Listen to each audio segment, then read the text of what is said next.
Most young guys buying their first stock have no way to tell if they're overpaying by 50%. They see the ticker. They see the chart go up. They hit buy. Here are the 5 questions the actually good investors ask before they ever click that button. You can memorize them in 10 minutes. You'll use them for the rest of your life. For the next 10 minutes, I'll walk you through the 5. No spreadsheet, no jargon, no calculator. It's a mental filter you can run at the bus stop. If you can answer all 5, you're allowed to buy. If you can't, you're guessing. And guessing is how most first-time investors lose money. One thing before we start. Every valuation model on Wall Street reduces to some version of these 5 questions. That's not an exaggeration. The math is just how professionals answer them. Amateurs skip the questions entirely. The reason this is a filter and not a formula is that the answers change. What made a stock cheap in one decade makes it expensive in the next, but the questions don't change. 100 years ago, the smart guys were asking them.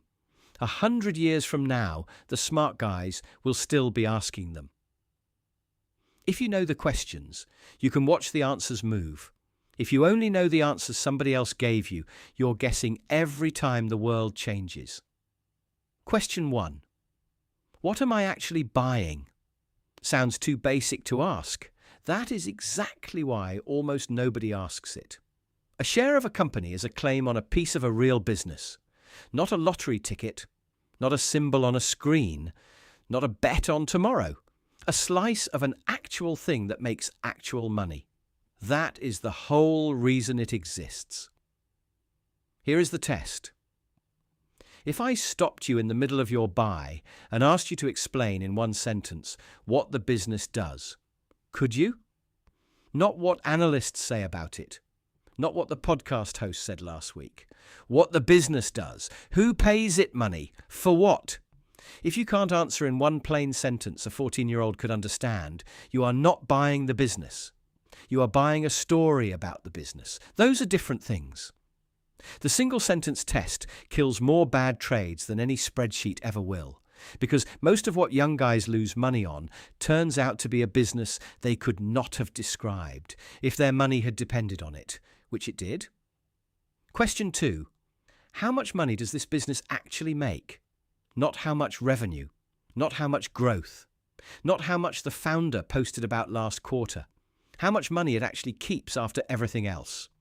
Revenue is what walks in the door. Earnings is what stays in the room after the bills are paid. The difference is the whole game, and most first-time investors confuse them constantly. A business can double its revenue and make less money than it did before. That happens all the time. Growth is expensive.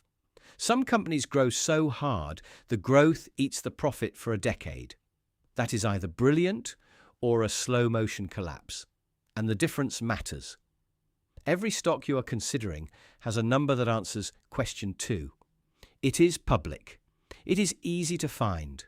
Nobody in your feed talks about it because it is boring. Here is the shortcut for the ear. If you cannot state in one number what this business actually makes in a year, you are not qualified. Not qualified to hold an opinion on whether the stock is cheap.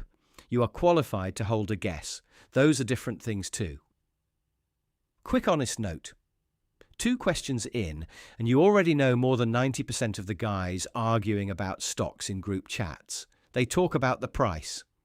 You are learning to think about the business underneath the price. That is the difference between an investor and a bag holder. Question 3. What am I paying for each dollar of earnings? This is where the smart guys separate from everybody else. And it is simpler than the professionals make it sound. Take the number from question 2, what the business makes in a year. Divide the price of the whole company by that number. You now have a rough answer to one question. For every dollar this business makes in a year, how many dollars is the market asking me to pay up front? If the market wants you to pay a small number of dollars for each dollar of yearly earnings, the stock is cheaper. If it wants a big number, the stock is more expensive. That is it. That is the entire concept. The professionals dress this up with acronyms. Same math, same idea, same question. Compare that number across similar businesses. If two companies do roughly the same thing and one is asking twice the price per dollar of earnings, one of two things is true. Either it is twice as good, or the market is wrong. Now you have a real question to investigate, instead of just a chart to hope on. Question 4. What could kill it? This is the question every actually good investor spends more time on than any of the others. The amateurs think about how much they could make. The pros think about how much they could lose. Every business can die. Everyone. Ask yourself, if this company disappeared 3 years from now, what would have killed it? Regulation. A new competitor. Technology change. Customer preference shift. Debt. A single lawsuit.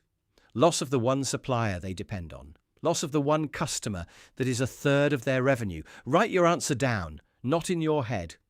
Down. Because here is the thing. If the answer is a long list of specific, plausible ways the business could die inside 3 years, that is not necessarily a no, but it means you should be paying less for it than you would for a business that has almost no ways to die. Risk is not a feeling. Risk is a list, and the discipline of writing the list is what separates the guys who compound for 30 years from the guys who blow up in 5. Last question, and it is the one Warren Buffett has been asking his whole life, the one that separates the guys who own businesses from the guys who own tickers. If you skip this one, you are gambling. You just called it investing. Question 5. Would I want to own this if the stock price disappeared? Not the ticker, the actual business, the thing itself. If the market closed for 10 years and you couldn't check the price, would you still want to be an owner of this business? Would you sleep at night knowing you owned a piece of it? If the answer is no, you don't actually want the business, you want the price to go up, then you are not investing. You are speculating. Both are legal. Both can make money. But calling one the other is how young guys lose the first 10,000 they ever put into the market. The reason this question is so powerful is that it separates two kinds of businesses. The ones you would happily hold for a decade, and the ones you are just hoping to flip next Tuesday. The first kind compound. The second kind, on average, don't. If a business passes questions 1 through 4 but fails. Question 5. Walk. There will be another one. The market prints new opportunities every week. Waiting is free. Overpaying for a business you don't actually want to own is expensive. So here's the callback. 5 questions. What am I buying?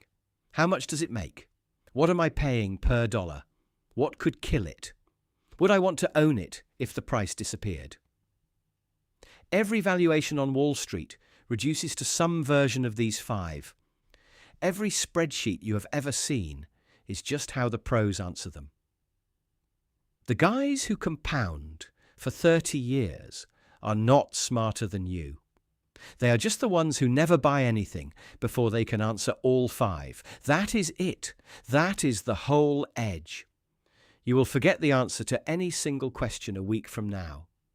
Nobody remembers the numbers, but if you remember the 5 questions themselves, and you refuse to buy anything before you can answer all of them, you are ahead of almost everybody who thinks they know what they're doing. If this hit, subscribe. I make one of these a week.